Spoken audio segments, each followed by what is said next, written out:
the problem that the Yidden had at the time, where they became very comfortable in Golos, not even realizing that there was a problem, trusting in Achashverosh, feeling comfortable with the kingdom at the time, and not realizing that we need to trust in Hashem, moving their faith away from Hashem and onto human beings.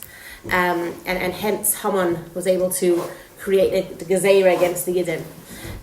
Last week we paused that topic and we spoke about Parshas Zohar, what is our Malik within ourselves, the sofek, the so what, the cooling down, the passion and excitement, and the way to fight it is with illogical passion and excitement. Today we're getting back to the first shir and we're continuing to talk about the meaning of what Purim is. So onto the idea of Purim. Okay. You see, a name in Lashon Kodesh is not just a name. A name in Lashon Kodesh shows on the essence of what something is. Okay? We know that you have a Yiddish name. You were given it just after you were born. Your name, your parents gave you Ruach HaKodesh. Your name calls on your essence. When a person faints, we call their name. It's supposed to wake them up. It's supposed to call on their essence. The name of any physical object in Lashon Kodesh it describes its koyach eliki, its root source, its spiritual energy. So we bring example in Tanya, the name Even, a stone is called Even. That's because its koyach comes from Aleph, Beis, and Nun. In the Aleph, Beis, particularly from Shem Ban of Hashem with an Aleph added, there's a whole Kabbalah to every single word in Lashon Kodesh. Adam Harishon looked at all the animals on day 6 of creation on Friday, and he sees the ruchniistic source, the spiritual source of each animal, and Adam gives them the name corresponding to their source. He calls a kelev because it's kulei leiv, it's all emotional. He calls a chamor because it's all about chumrius, materialism. Each animal has its name based on its nature. Not just its physical nature on earth, but its source above, its spiritual source. Likewise, the names of Yom Tovim in Lashon Kodesh is very purposeful, very meaningful. We don't call it Tchilas Hashanah, the beginning of the year. We call it Rosh Hashanah, the head of the year, and that's because it is the central nervous system, the head, the brain of the entire year. It carries the hashpos and the control for the entire year. Pesach is given the name Pesach. It has 3 names: Chag Pesach, Chag Matzos, Zman Cheruseinu. Each name is for a very particular reason. We use one name in the Siddur because that's the approach of the Am Yisrael to Hashem. We use another name in the Torah because that's the approach of Hashem to Am Yisrael. A name is very, very, very specific. Okay, the names of each of the Yom Tovim refer to the Hatzalah and the Yeshua, the salvation of that Yom Tov. Okay, Hashem passed over the houses. That was the beginning of him taking us out of Mitzrayim. Okay, Chanukah, they rested on that day. Chanukah's HaMizbeach, Chanukah's HaMikdash, they rededicated. Chanukah, rededication. That was the miracle of Chanukah. So then we come to Purim, and what an odd name. Hello? Purim, firstly, well, the Meggilah gives the name Purim. Okay? No one made it up. It says, Purim al Shem HaPur. Megillah was written by Esther and Mordechai. It was part of the Chof David Sifrei Tanakh, so it's part of the Torah, the Tanakh. It's Helig, it's one of the Svarim there. And it's called Purim al Shem HaPur because of the lottery. Well, hold on a second. Firstly, Pur is Parsi, it's a Persian name. I prefer Lashon Kodesh name for a Yom Tov, thank you very much. Why a Persian name? Call the Yom Tov Goyrol, Goyroli, Chelki, whatever you want to call it, yeah? Pur. Secondly, why are you calling it on the name of the Gezerah, of the negative decree? Haman wants to destroy the Jews, and he goes and makes a Pur and puts up the lottery, and we're going to destroy them in Adar, because that's when Moshe passed away in Adar, and there's no more protection for the Jews in Adar, and 13th of Adar. Well, that was the problem. That wasn't the solution. Call it Chag. They all crumbled out, and it's all bent and crumpled, and this one's nice and fresh. Which biscuit would you like? Go for that. Well, obviously, if one is better than the other, then obviously you want the better one. You want the one that's fresh, not the one that's all crumpled schmumpled. Okay? Okay. These 2 packets of crackers are perfectly equal. They're both the same use-by date, okay? None of them are crumpled, okay? Which packet of crackers would you like? No difference. Okay, so choose one. Okay. Okay, choose it. Take it. Yeah. It's yours. Okay. That's your crackers. That's my crackers. Mine, yours, okay? Now, we're both sipping our coffee and having a lovely morning. And in the middle, actually, it'll be that I have that and you have that. Hey, why? Hey, why? Yeah. What bothered you? Why do you care they're the same? There must be something better. No, I promise you they're the same. That can't be a So reason why why did you you took do it that? from me. But why does it bother you? Do you know when you go shopping and you're taking off an item off the racks and it's yours, you're trying it on, and one lady, you haven't bought it yet, but you've chosen it, and one lady comes at you, do you mind if I just try that on? It's just my size. And you're like, go away, right? But you don't say that. You feel like saying that. I chose it. Move off. Like, hello. Yeah? Okay. Fine. Once you chose something, You own don't it. mess. You feel Don't like it's change my yours. feelings. Yeah. But you didn't, there was no reason. It's not better, it's not, they're exactly the same. I'm telling you, I promise you it's the same. Don't mess with my choice. I chose it. It's mine. That's how we are. Why? Because. Okay, there are 3 levels. We can choose something, number 1, based on a reason. Okay? One is better than the crumpled one. Well, yeah, one's better than the other. Okay? You have a situation where 2 things are exactly the same. Okay? And therefore, what you do is goyrel. I don't care, this or that. Pick. Just take your pick. But then, there is, once I've chosen it, yes, it's goyrel, and they're all the same. But once I've made my choice, it's mine. And once it's mine, it's mine. And there's no logic or explanation to that, but don't mess with it. Okay? Choice comes from a very deep place within us.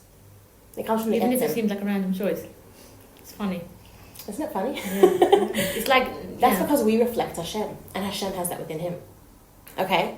Now that we understand the idea of different types of choosing because of reason, goyrel, and then once you've made your choice, it's yours, bechira, Or choosing just because. yeah? Now we can discuss what Haman was trying to do. Okay? So, getting to Haman. We discussed in the first share about Purim, we discussed that Haman was trying to get to a place where he could make a zera against the Yidden. Okay? Haman was trying to get to a place where he can allow Hashem to remove his protection from the Yidden. By making the Yidden move away from Hashem, by making the Yidden stop relying on Hashem and start relying in Achashverosh and whatever, and doing Averos and whatever he got them to do, he thought he would remove protection from the Yidden. And through doing that, he would be able to master a gezerah against them and have them destroyed. Okay? Correct? Okay. What Haman's trying to do is Haman's trying to say, your Yidden are the perfect biscuit. Other nations might be not so serving Hashem in a perfect way, crumpled and rumpled. But look, your Yidden are also crumpled and rumpled. Look what they've done wrong. You see, they're the same as us. So you can choose us and not choose them. So really it was a court case after death. Yes. There was really an advocate, there was really a prosecutor. Like every gezerah against the Yidden. Like everything that happens in our history is always something going on above. Nothing for sure. on earth happens just because. Yes, there's a court case going on in heaven. Haman on earth, I don't think he was so intelligent. I think he's just had his bad middays. You know? He just had his ego issues and him getting back at Mordechai and whatnot. Okay? But Haman on earth is controlled by Haman above. Haman on earth is controlled by the force, the malach, the whatever of Haman above. Like Esav is a man on earth who was Yaakov's brother, who ended up going off and doing very wrong things. Well, he had an angel above. Okay, now his malach actually went and fought Yaakov physically. Okay? Every nation has a sire which controls them and rules them, except for. So, Haman felt that he was going to create a space where the Yidden are doing the wrong thing, and then he can get the better of the Yidden. But you know what Haman knew as well, or his source above at least knew? That even if you're going to get the Yidden to do Averis, even if you're going to get the Yidden to move away from Hashem, a Yid is still precious to Hashem. Pchusim shebahem meleim mitzvahs karimoin. The least of the Yidden are full of mitzvahs like a pomegranate. There's no way to get at a Yid. You know, Rabbi Chanan ben Akasha Omer, Rav HaKadosh Baruch Hu l'zakos es Yisrael, l'fichach hiru lehem Torah mitzvahs. Yeah? Hashem wanted to give Yidden zechusim merits. Therefore, He gave us so many Torah mitzvahs. Torah mitzvahs is not, so many Torah mitzvahs, so many ways to trip us up. Chas v'shalom, chas v'shalom, chas v'shalom. Torah mitzvahs is so many conduits and ways and methods to connect to Hashem. And in fact, a Yid, even a Yid who doesn't intend to follow Yiddishkeit, chances upon Torah mitzvahs every single day. A Faraya Yid is not keeping anything. He will do every single day Torah mitzvahs. Which Yid hasn't kept kosher to some degree? I mean, there's OU on every shelf in the supermarket. Which Yid hasn't eaten fruits and vegetables which are kosher? I mean, come on, it's not so hard to do a mitzvah. Which Yid hasn't had Avos Yisrael, Kibbutz Avayim, Ben Adam L'Chaveiroi, Bal Tashras? There's 1,000 mitzvahs out there. Hashem loves us. Hashem wanted to make us meritorious. Therefore, He made so many mitzvahs, so that you'll have the chance upon some of them. Wow. Okay? So Haman knew that even if he's going to trip us up, even if we're going to do the wrong thing, he still can't win. Because even the worst of the Yidden are full of mitzvahs like a pomegranate. It's a no-brainer. He's not going to win. So what does he do? Hippil pur hu ha-goyrol. He makes his lottery. He knew that the Yidden in the times of Mitzrayim had very few zchusim, and Paro got the upper hand over them. But ultimately Hashem took his Yidden out of Mitzrayim and Paro suffered. He knew that Nebuchadnezzar tried to destroy the Yidden, and Nebuchadnezzar was given power over the Yidden and brought them into Galus, but ultimately Nebuchadnezzar had his downfall. He knew that throughout history, nobody was able to win over the Yidden for too long because Hashem protects His children. So Haman decided, I'm going to make a lottery. What's my pur? My pur is I'm going to say to Hashem, yes, I know that the Yidden do Torah and mitzvahs. And I know you love them because they are always going to be your people. But you know what, Hashem? There's a place in you beyond Torah and mitzvahs. There's a place in you, well, yes, I know you care very much about the pots and pans and the bottle of shishim and the tiny little bug and the letters and if it's a minute before Shkia, a minute after Shkia. I know you care very much about these things. But there's a place in you which doesn't care, right? There's a place in you beyond all of this. There's a place in you where you are more mature, more exalted, more Hashem Himself than dealing with the petty things of creation. It's true. There's Hashem as He deals with the world, and there's Hashem in Himself, right? I'm going to throw a lottery. And I'm going to say, I want you to choose, not looking at better and worse, I want you to choose just because. And if you're choosing just because, well, haloi ach Esav leYaakov, just like you could choose Yaakov, you could choose Esav. And that's why he made a pur, and he picked out a month, and he said, Adar, perfect, you see, my lottery was successful. The month came up which has no merits for the Yidden.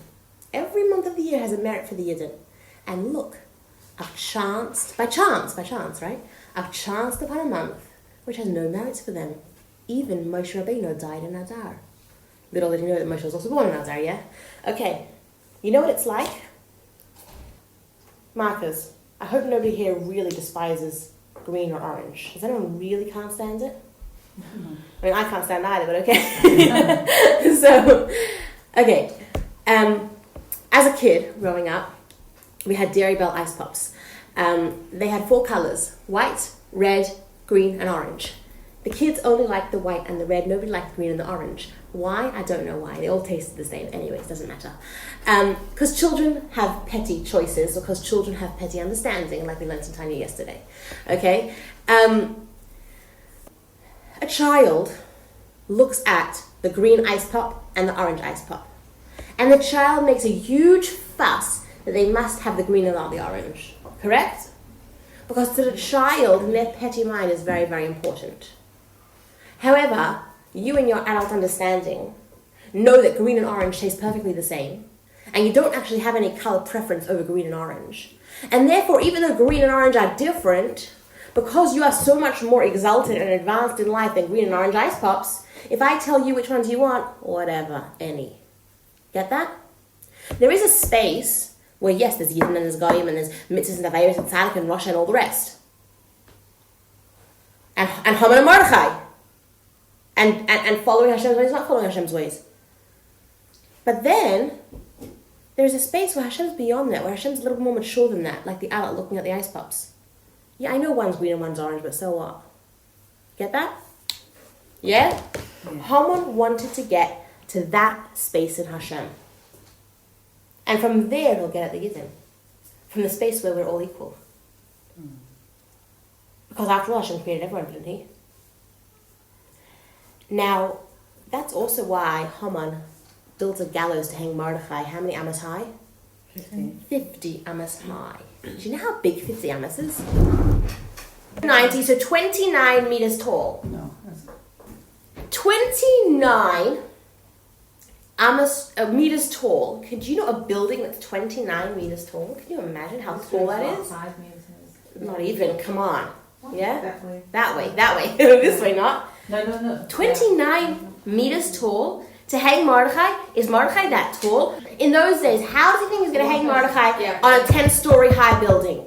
That's a pretty big gallows. In fact, Haman had to take the central beam of his stunning home, he had the most stunning home in the entire world, out of his house, meaning the central supporting beam of his house. He had to remove it to get a beam that's 50 amas in order to hang Mordechai. Where did he get this 50 amma beam from? He took it from Har Ararat, from the Teva. The Teva was that long. He took 50 amma beam from the Teva, okay?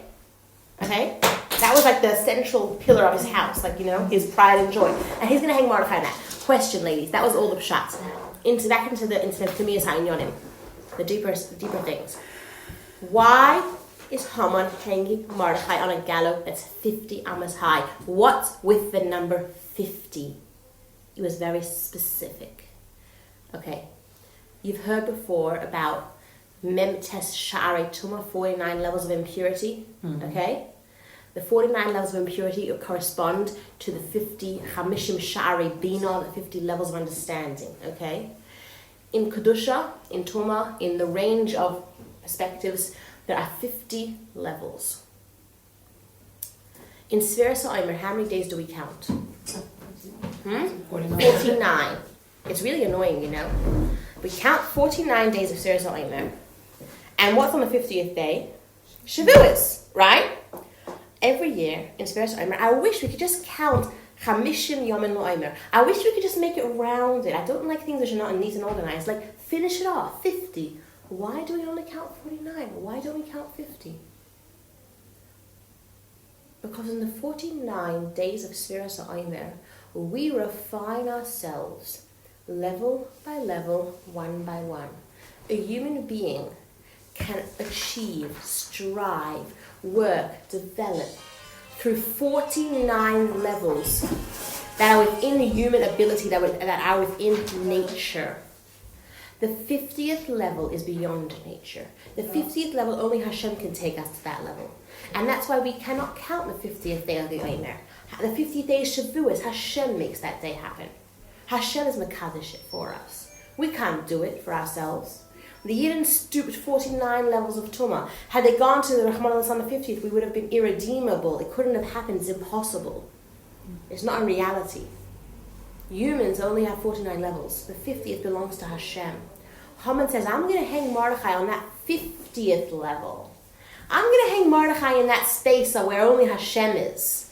Where human choice and human good and bad and human doing doesn't count anymore. In the space beyond mitzvahs and averos, from that space, I'm going to hang Mordechai. Again, the same idea as the poor, as the lottery.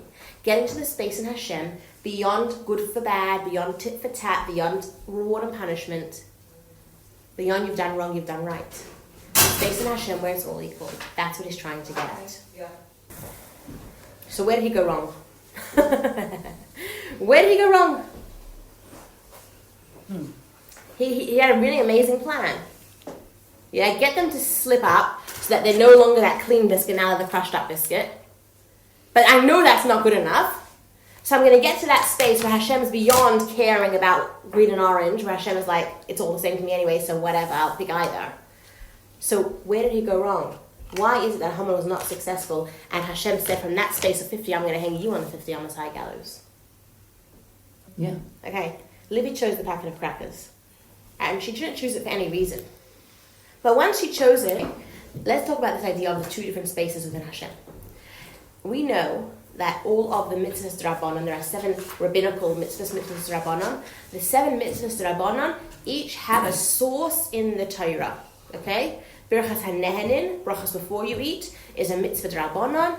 Its source is, seemingly, the mitzvah of benching after you eat, which is a mitzvah d'Oraisa. Okay? Shabbos Licht is a mitzvah d'Rabbanan. Seemingly, I presume the source might be Licht of the... No. Shabbos Licht and Chanukah Licht are both mitzvahs d'Rabbanan. The source seemingly would be the lighting of the menorah in the Beis HaMikdash. Okay? Everything has its... Why you think there's 7? There's only 7 mitzvahs. There are 7 mitzvahs d'Rabbanan. No. Birchas HaNehenin, I said, Hallel, Only 7. I mean, when you talk about Neres Shabbos, Chanukah, Purim, Oh, yeah. and 2 more. I got 5. I know that. Last time I was in primary school. In halacha, Right, there's this- there are many halachos d'Rabbanan. Yes. But there are 613 mitzvahs. There are thousands of halachas. Yeah. One mitzvah, Zachar es Yom HaShabbos L'Kadshay, Right. has, Shomer, the negative, Shomer es Yom HaShabbos L'Kadshay, yeah, has 49 malachas, av malachas, never mind the tuldas of those, which are all d'Oraisa. After One that, mitzvah Yeah. can have thousands of halachas. Yeah. Okay? Fall under it, yeah. There are mitzvahs and there are halachas. There are 613 Torah mitzvahs. There are 7 D'Rabbanan mitzvahs. After that, there's thousands of D'Oraisa mitzvahs and thousands of D'Oraisa D'Rabbanan. thousands of D'Oraisa halachas and thousands of D'Rabbanan. Eruvin is one. Oh, yeah. Okay, you've asked a very important question. You'd like to think that Hashem actually does care. So you're right, Hashem actually does care. Don't worry. Okay, we're going to get to that. Let's discuss it for a minute though. We know that all the mitzvahs d'Rabbanan have a source in the Torah. What is the source of Purim in the Torah? We're told Purim is like Yom HaKippurim. You've heard this before, right? Yeah. Good, Yeah. very good. You're told that whatever you can accomplish in Yom Kippur through fasting, you can, and the davening and being in shul, you can accomplish on Purim through celebration and through Mishloach Manos, Matanas Lev Yoinim, right? Mishta V'Simcha. We're told this, right? But what does this mean? You know it. It's a truth, yeah? That's the Chachma. Where's the Bina? What does this mean that Purim and Yom Kippur are the same? What does it mean that the Torah source for Purim is Yom Kippur? What does it mean that they're connected? They both express or represent the same concept. The concept of Pur of Gairul. Chosen, being chosen. Mm-hmm. You see, Yom Kippur is a day of Teshuvah. A day of atonement, kapara. Kapara. It's a different Kapara. Irish, yeah. Okay. It's a day of kapara, a day of teshuvah. Really, teshuvah and kapara make no sense. Teshuvah and kapara are illogical. Okay. Patch. Sorry. Please forgive me. Forgiven. Okay. Patch again. Sorry. Please forgive me. Again, patch. How many times can you patch and sorry? It doesn't work that way. You can't keep on messing up and keep on asking for forgiveness. I mean, you're not sincere. Well, Teshuvah doesn't make sense. If we've ruined the relationship with Hashem, if we've done so many things to disrespect Him, how can we all the time keep on coming back and being best friends again? What kind of relationship is that? Teshuvah is really beyond understanding. Teshuvah is a gift from Hashem. On Yom Kippur we say, Lifnei Hashem titaharu. Lifnei Yud Vav Kei titaharu. Hashem relates to us in a method of tit for tat, schar and oynesh, rules, behave yourself, mitzvahs, averos. There's a yud, there's a k, there's a vav, there's a k. There's things in order. You have to respect it. Yeah, don't ruin it. Doing averos is dragging the hay of Hashem into the shmutz. Doing averos is destroying them out in the name of Hashem. And teshuvah, lifnei Hashem titaharu. Never mind the Yud Kei Vav Kei and what you've done there. There's a me beyond my name. The very me of me, the very you of you, essence. Yechida shebenefesh. Etzem, essence. On Yom Kippur, the Kohen Gadol goes lifnai v'lifnim, to the most innermost space. The one man on the one day of the year on the one space, the Kodesh HaKadoshim. And he achieves for kapara for Am Yisrael. He says, Hashem, I know there's mitzvahs and averis. I know we've done wrong, I know we've messed up. But there's a space in you beyond your rules. There's a space in you where I'm mine and you're, where I'm yours and you're mine. This is expressed in the avodah of Yom Kippur. The avodah of Yom Kippur is there's two seirim, two goats that are brought before the Kohen Gadol, and the two goats have to be equal, exactly equal, identical, age, stage, looks, feel, everything. There should be no reason for anyone to choose one goat over the other goat. 2 packets of crackers, 2 biscuits, 2 highlighters. 2 goats, equal. The Kohen makes a goyrel, a lottery. He takes one hand and the paper says La Hashem, and he places it on one seir, one goat. The other hand, the paper says La Azazel, scapegoat, and he places it on the other one. And one goat becomes a korban, the korban of Yom Kippur, kapara, and the other one gets taken outside of Yerushalayim, very far away, knocked off a cliff.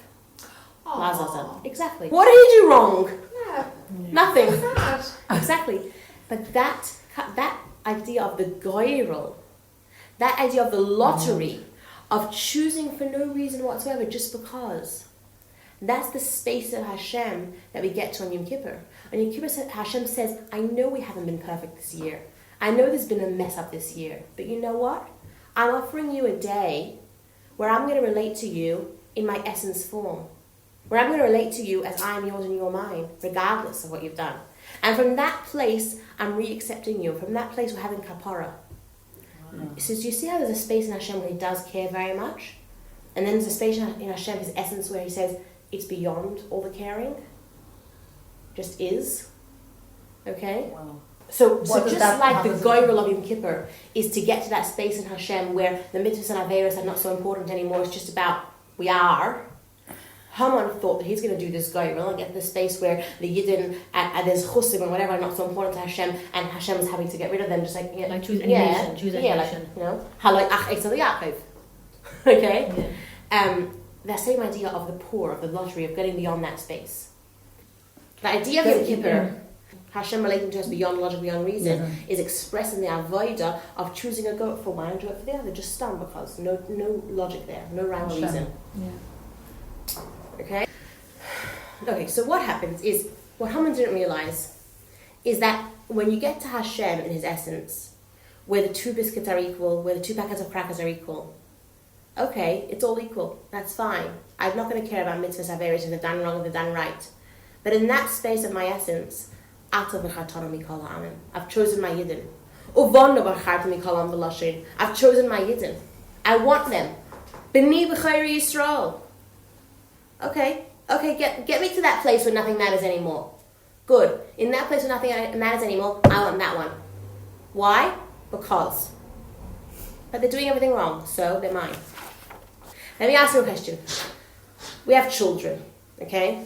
Our children do things that are wrong. Our children do things that upset us, that make us feel very, very hurt. And I need to mechanech my child and teach my child they've done wrong and they need to correct their ways, blah, blah, blah. Am I going to choose the neighbor's child over my child because my child's done wrong? Why not? The neighbor's child's a darling and my child... Why won't I choose the neighbor's child over my child? Because it's my child? Hello? Okay, nowadays we live in a very disposable world. But before the world was so disposable, once something belonged to you, even if your neighbor had better or different or whatever, it's yours. I like my... Okay, I don't know who wants to go buy a new bed. But some people like their beds very much. It's mine. Okay, it's not the same as the hotel, but it's mine. Nothing like sleeping in your own bed, with your own pillow and your own blanket. Why? Because it's mine. Is it the best? No, it's not the best. You can buy better. Yeah. But it's mine. I chose it. It's mine. Never mind, it's mine, okay?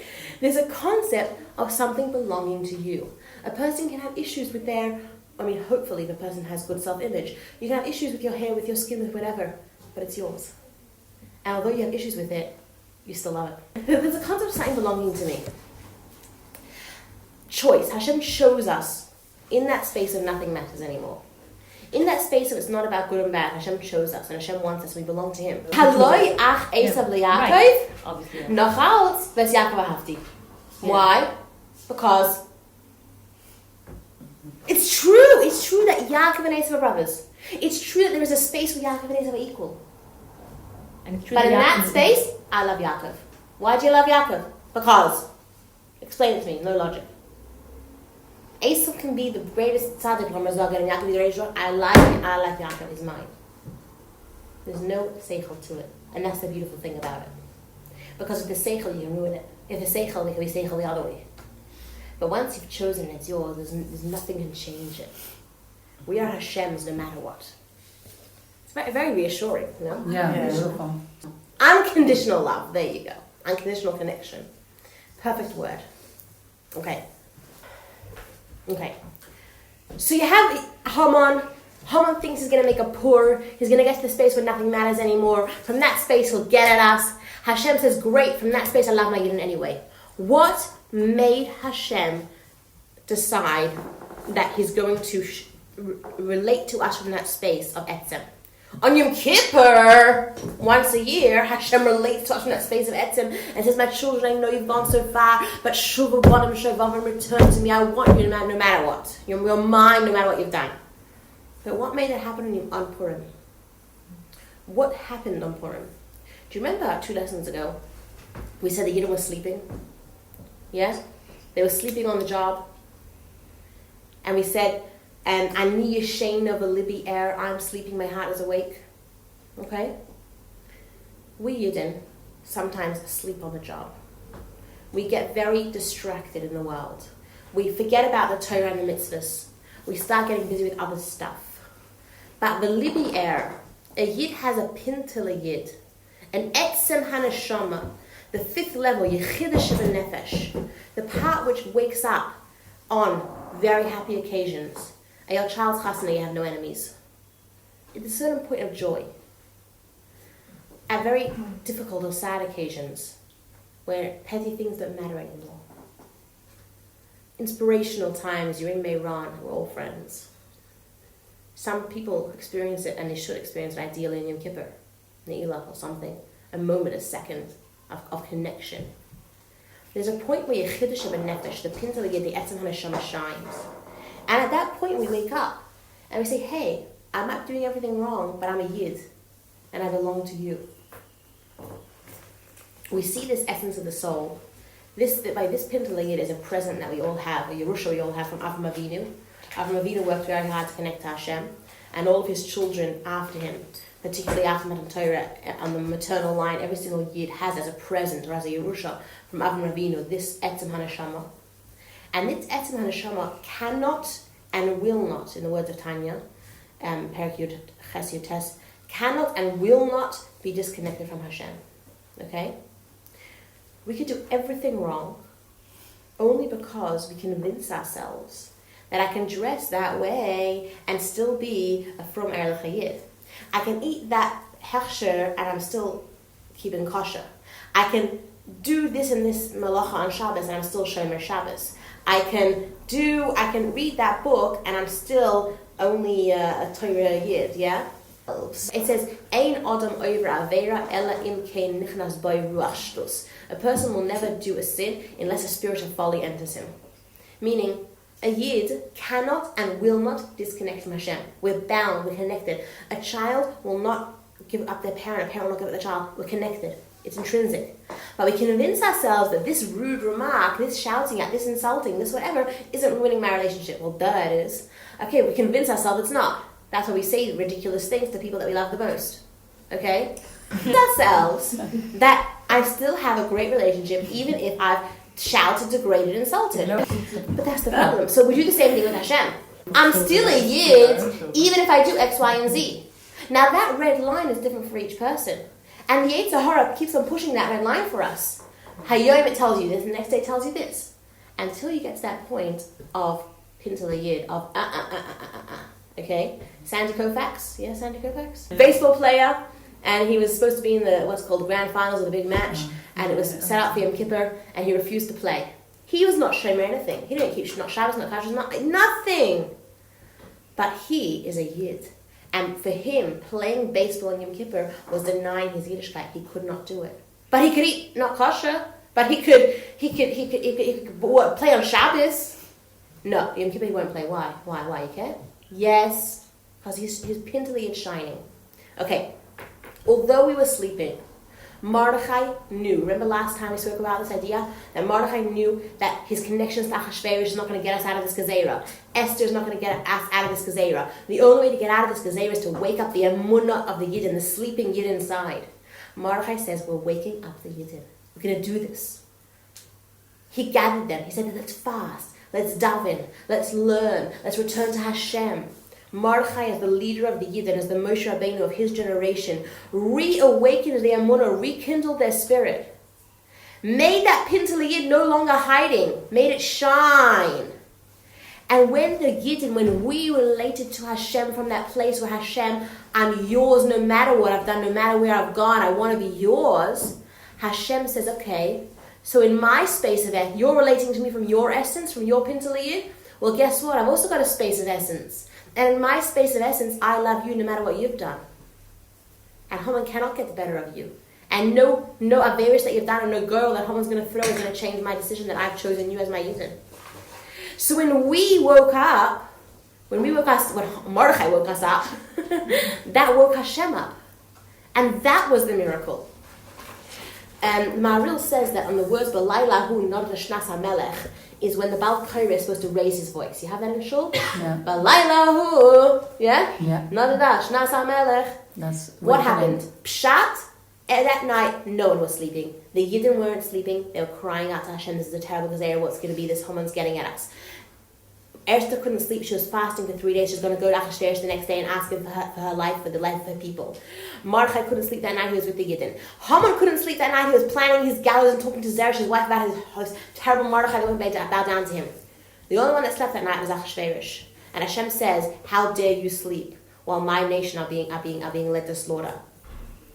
And Hashem sends Malach Gabriel to wake up Achashverosh, and Achashverosh can't sleep, and he's woken up, and they read to him the story of Mordechai saving the king's life, and Mordechai was never thanked for it, and hence Mordechai gets led on the horse the next morning by Haman, and that's the very beginning of Haman's downfall. From him leading Mordechai through the procession on the streets, and him getting the soot on his head, he is then taken straight from there to the party, and at the party he is pointed at and taken to the gallows.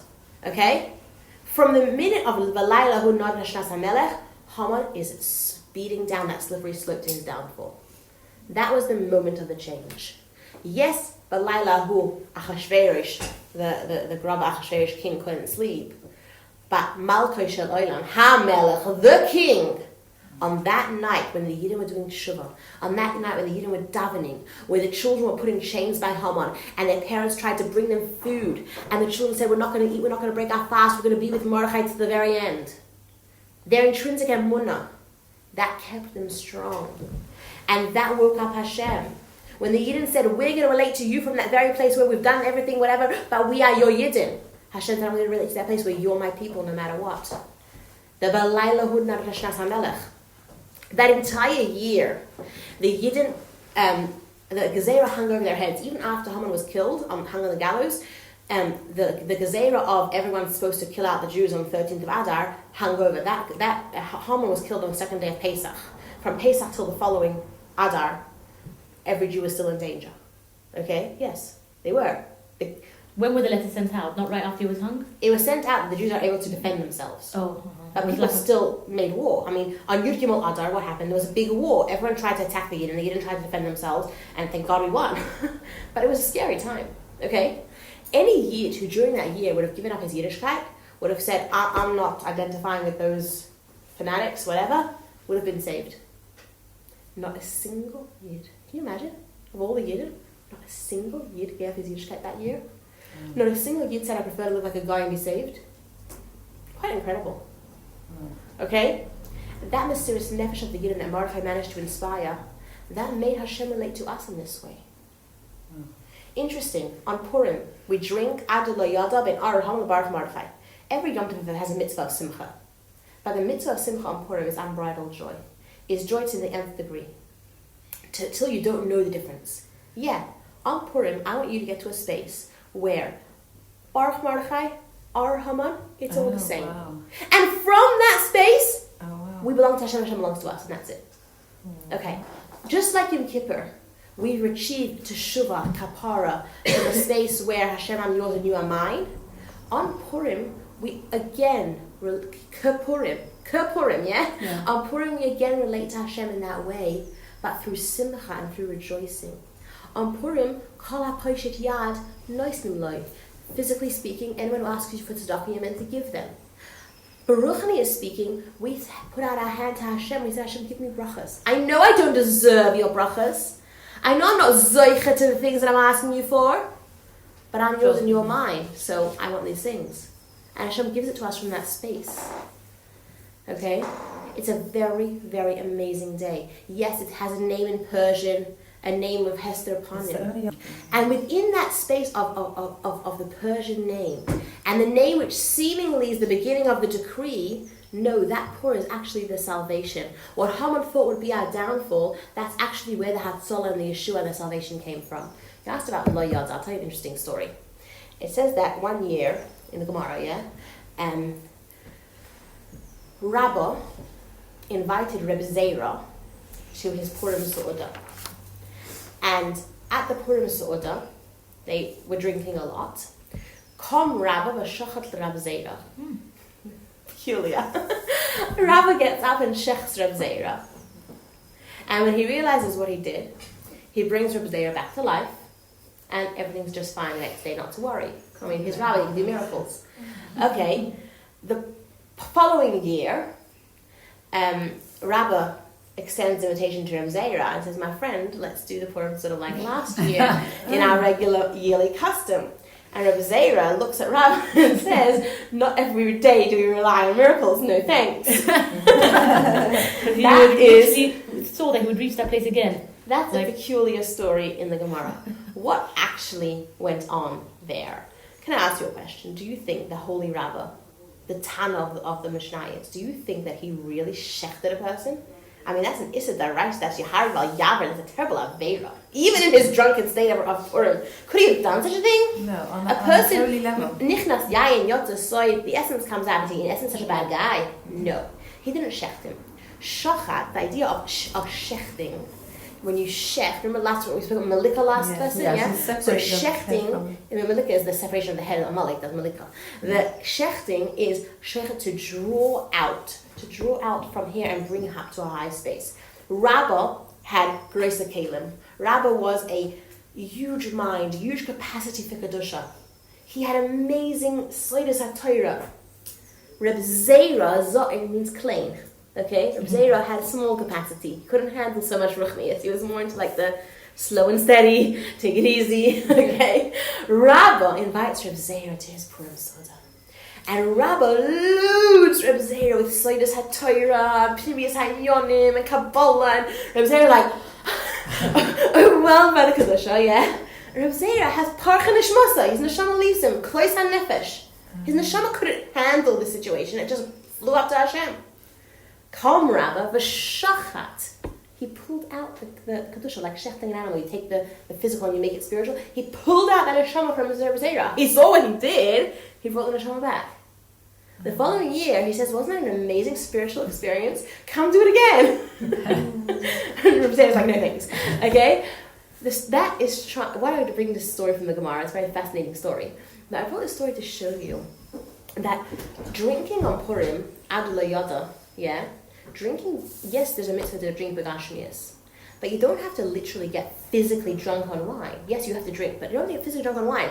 A person can get drunk, can learn Pnimius HaYonim, can learn Torah, can learn Chassidus, can learn deeper things till they enjoy Purim in such a way where it's all ruchni to them, where Abraham and Baruch and Mordechai, this and that, it's all like hazy wazy, all spiritual, all one English right away, etzem ha-nefesh, and it's just a Let's massive make the kedusha. Suda right now. Do you understand how a person can get to a very lofty space on Purim where I'm at my etzem, Hashem's on his etzem, this, that, whatever, yeah? Wow. It's not a space where you all year round behave yourself, do what's right, have your head screwed on straight. Once a year, you can get very, very spiritual and connect to Hashem in that deep way. Get to it because we can't drink, so Learn, yeah, learn. Don't need a drink. it's very, very beautiful. Chaim, ladies.